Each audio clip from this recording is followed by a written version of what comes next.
Your life is coming to an end soon anyway, right?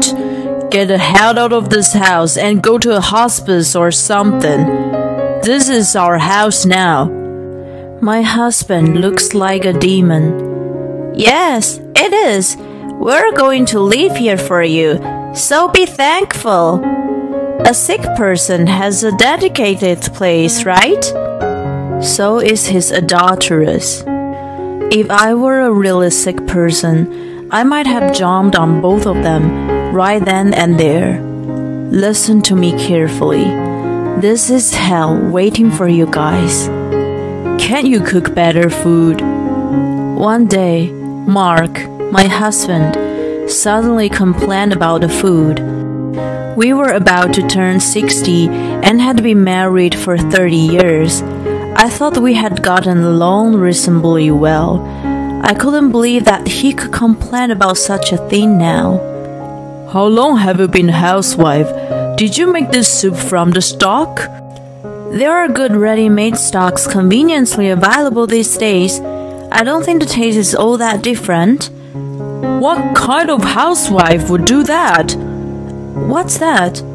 He had never complained about my cooking before. He was an old-school traditional man, so he never really expressed his feelings. I had come to understand that if he ate it all in silence, that meant it tasted good. I couldn't fathom his sudden criticism. When I was done, he stood up holding a bowl. As I watched him with curiosity, he threw the soup into the sink. What are you doing? As you can see, can't eat this crap. He triumphantly waved the body in the air. How dare you throw food? The kids are eating it just fine. I feel sorry for them. You've made their taste buds weird. I can imagine how bad a housewife our daughter is going to be in the future because of you.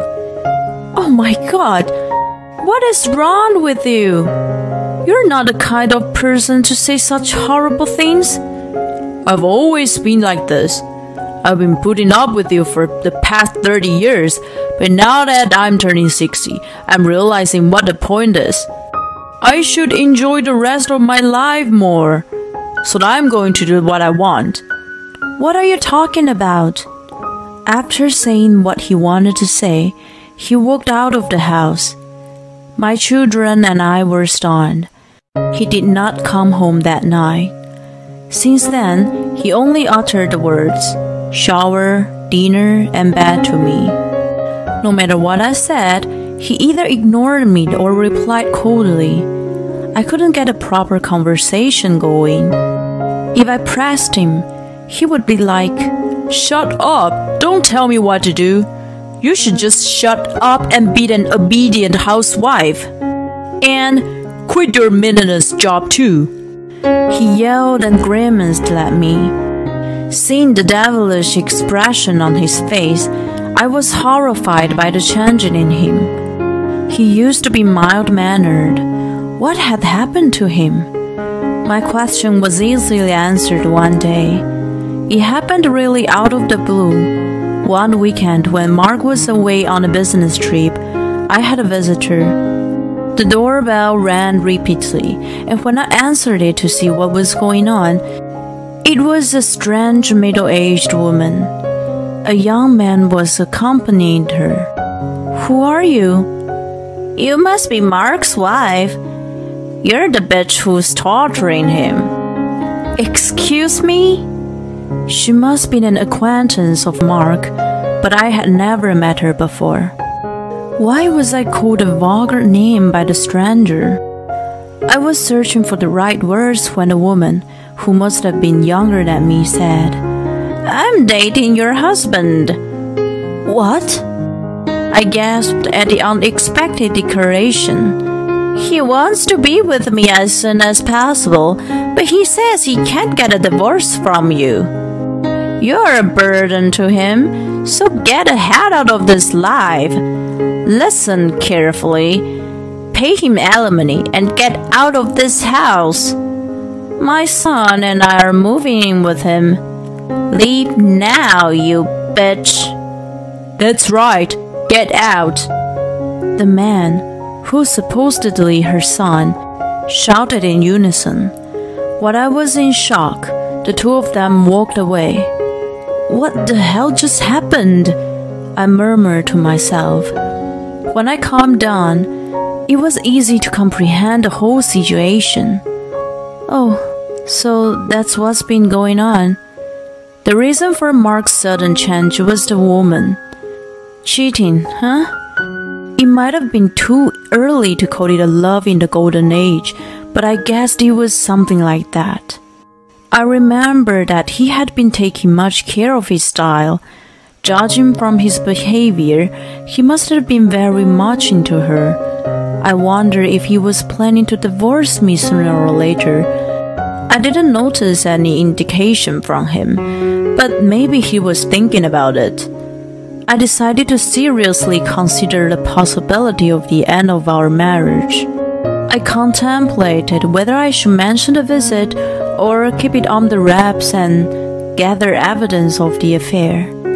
I kept dwelling on it when Mark unusually spoke to me. That's the result of your medical checkup, isn't it? Need for further examination. How pathetic. You too, right? Shut up! He taunted me as he looked at my results, which I had placed in front of me. In fact, his diagnosis had also arrived the other day, and it was written as requiring further examination. Even though it was due to our age, it was certainly a shameful result for us as a couple. I decided to put the matter of his affair on hold and think it over later. First and foremost, I needed to be healthy. I made an appointment for another test. Mark was reluctant to go through the trouble, but he must have been worried and agreed to take the test with me. A few days after the test, I went to the hospital to get the results. He did not accompany me, saying he wanted me to ask the doctor. When I entered the room, the doctor greeted me with a serious look on his face. I got a bad feeling, which turned out to be true. I don't remember how I got home.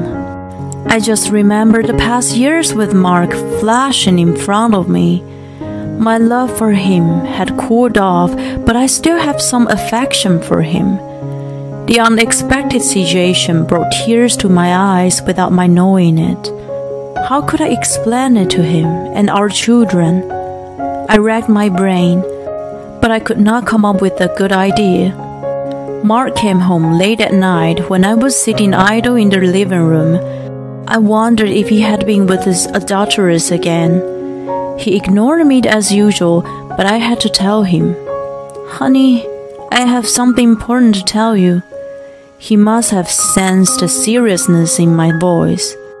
He sat down across from me, a little bewildered.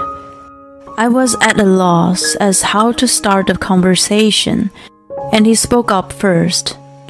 What do you want to talk about? I'm busy.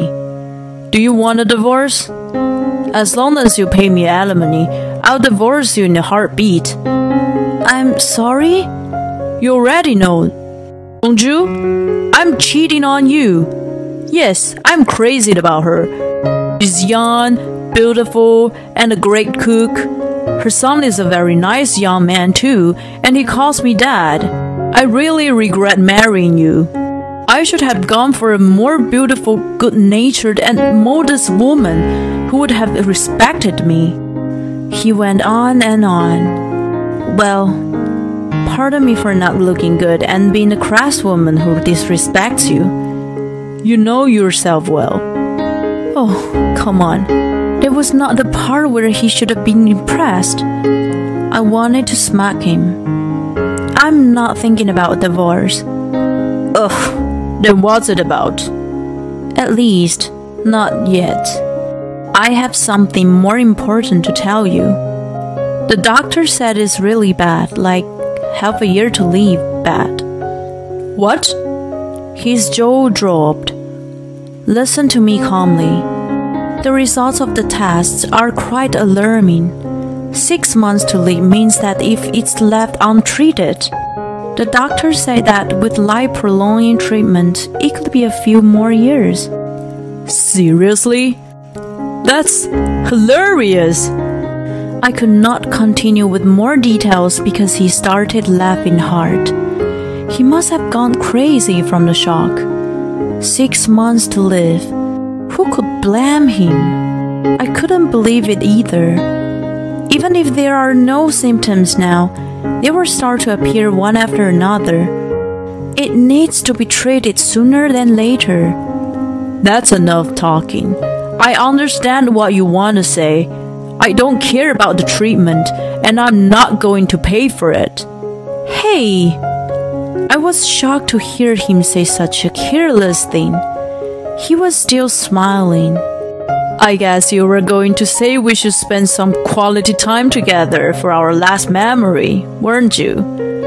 I realized that he was right. I nodded in agreement. You're right. No, thank you. I absolutely hate the idea. I was about to continue. If I could, I would. But he interrupted me again. Why was he acting so high? I'll do whatever I want for the next 6 months, and I don't give a shit what happens to you. He stood up. Honey? I'm leaving. Not just me, but the kids too? They're grown up. My role as a father and husband is over. Even if it's only for another 6 months, I can't stand being with you. No, it's because it's only 6 months that I don't want to put up with you. He started packing his own belongings into his bag, leaving me astonished. You're going to live with her? Aha! I didn't think there would be only 6 months left. What luck! It's a blessing from God. Are you saying you're happy? Oh yeah, I'm so glad. I won't have to see your face in 6 months, right? Nothing could be more joyous. At that moment, a few remaining feelings for him vanished. How could I feel anything toward him if he hated me so much? I seriously considered a divorce, but there were only another 6 months left. I decided to be patient. Clenched my fist. Well, see you at the funeral in 6 months. He cheerfully walked out. 6 months were coming to an end in the blink of an eye, and I hadn't heard once from him since he left. Then, he suddenly appeared with the daughteress and her son in tow. Oh my God, what's going on with you? The man in front of me was a different person from Mark I remembered. He was emaciated, and his complex was white beyond recognition. His face had lost its blood, and his eyes were lifeless. It's been a long time. Even his voice had changed completely, becoming hoarse. It was as if he had aged 20 years. While I was astonished, he was smiling weakly. It's about 6 months, isn't it? I thought you had already passed away. How much longer are you going to live? Excuse me? I was puzzled by his incomprehensible question. You look well, but your pickup is coming soon, right? We'll be living here as soon as you're gone. What are you talking about? Our kids and I live here. They're already working. I'll have them leave as soon as possible. I'll take the house, so don't worry. I'm still living here.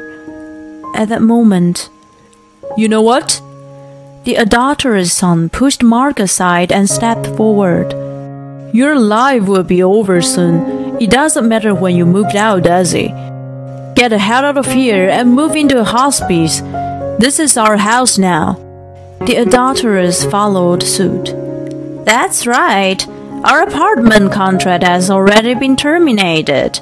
If you don't get out by the end of the month, we will be in trouble. A sick person needs to get the hell out of here. I really couldn't understand what they were all talking about.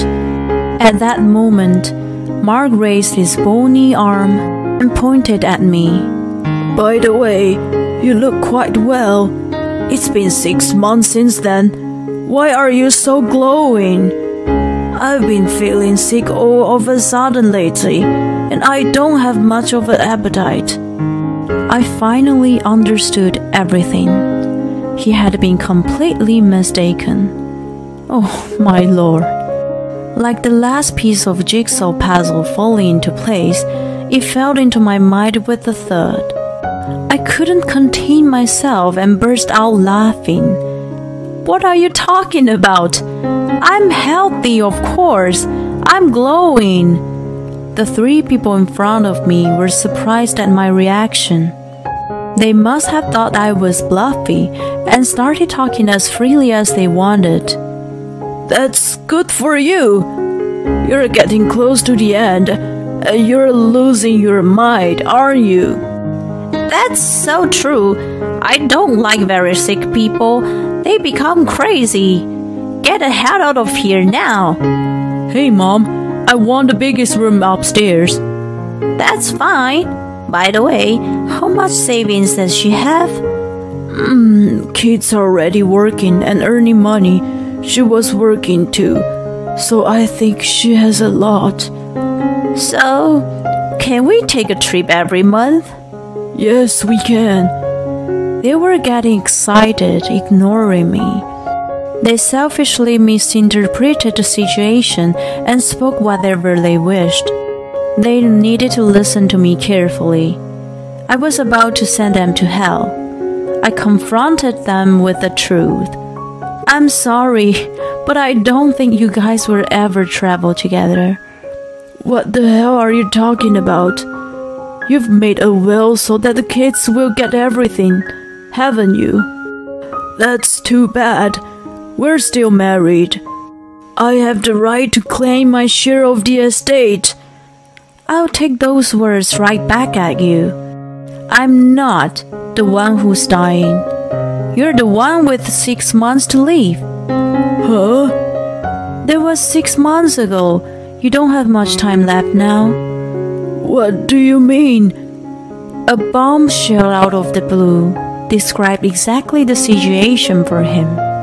His face turned paler than it could not possibly do. I told him exactly what the doctor had told me 6 months earlier. I'm in perfect health, but there's nothing more than can be done for you. You have about half a year to live. Even with life-prolonging treatment, you will probably only live a few years. The doctor wasn't sure if there was any point in treating you. No, that's ridiculous. You're lying. I'm not lying. If you want, I can bring you to the results. You never told me. You've left before I could tell you everything. I've been trying to contact you for the past 6 months, but you never responded. It's not my fault. No, that's not true. Not true at all. Even thought he didn't want to believe it. He must have known what I was talking about. His thin body seemed to succumb to reality. They said he had 6 months, but I thought he was probably in better condition. I would have thought that he had lost the ability to walk by then. His adulteress and her son pushed him out of their way and came forward again. Both of them looked to be in a panic. What do you mean? What on earth are you talking about? He has 6 months to live? So, it seems he had misunderstood his condition. I'm healthy and will continue to live in this house. The medical checkup 6 months ago revealed he had only 6 months to live. It's about time he becomes very ill. They both turned pale at my words. Are you kidding? You want us to go back to that shabby apartment again? Mom, didn't the management say they already found a new tenant? They want us out by the end of the month, right? What should we do? I'll call the management right away. I don't think that's gonna make any difference. What are we going to do? Where are we going to live? The confused adulteress turned to Mark. "This is not what you promised us. What are you going to do about it?" How much longer do I have left?" The adulteress and her son were screaming in panic. Mark was in his own world, mumbling and muttering. It was chaos. "Well, now that everyone is on the same page, I'm going to ask you to leave. You too, Mark." I was about to close the door. Then I saw Mark jerk his body as if he had come back to himself. Ignoring him, I closed it shut. And then I heard his pitiful voice along with the banging on the door. "Open up! What am I supposed to do? If I start the treatment now, would I still alive? Hey! I can't breathe. My head hurts. Oh shit. I thought it was just a cold. I didn't think it was." I thought about calling an ambulance for him. There were no feelings for him left in me, but it was the least I could do as a human being. "Hey, let me in and take care of me. You're my wife. It's your job to support your husband." When I heard his unexpectedly dramatic voice, my concern flew out the window. "Are you forgetting something important?" I asked through the door. "What?" I answered him coldly. "The house is in my name. Did you forget that my parents gave it to me?" Oh, that's right." "Oh, come on. He seriously forgot. And you mentioned that you're my husband, but when you left home, you said your role as a father and a husband was over. I would not support you as I am not your wife. Please leave." "Oh no, wait. Let me in. Help me." "Hey, what about us?" "What about my room?" The three of them were screaming for a while behind the door. They were taken away by the police who arrived at the scene after a neighbor called them. Then Mark and I filed for divorce. We had been married for 30 years. I had wanted to send him off as his wife in the end. My mind changed the moment he came back, expecting me to cross the bridge. I was surprised at how easy it was for me to decide on the divorce. It was an abrupt ending, as if our 30 years were old dreams. Mark cried and begged me to stay with him, but I felt like he was a stranger to me. The adulteress and her son were furious at the unexpected turn of events and abandoned him, who was fading away. They can only afford to live in an old, shabby one-bedroom apartment now. Her son refuses to work even though he is a grown man. They're supposedly living a hard time together. I could have sued her for alienation of affection, but I decided not to. It would have been too much trouble. I don't think she would pay me properly anyway. I assume she and her son would never live a peaceful life unless they are reborn. So I move on. I don't know Mark's current situation. Even if he started the treatment now, it would be a drop in the ocean. He could have been admitted into hospice care. I got a call from him once that he was staying with his uncle for a time being, but the uncle's family apparently was not happy about it. Then I stopped hearing from him. I haven't heard the news of his passing. My kids left the house and started their own families. I'm living a happy life surrounded by my grandchildren, but who knows when God summons me? I want to be the kind of person who will be missed by friends and family. I want to end my life with them seeing me off. I doze off to such thoughts as I lie down on the porch in the warm sun.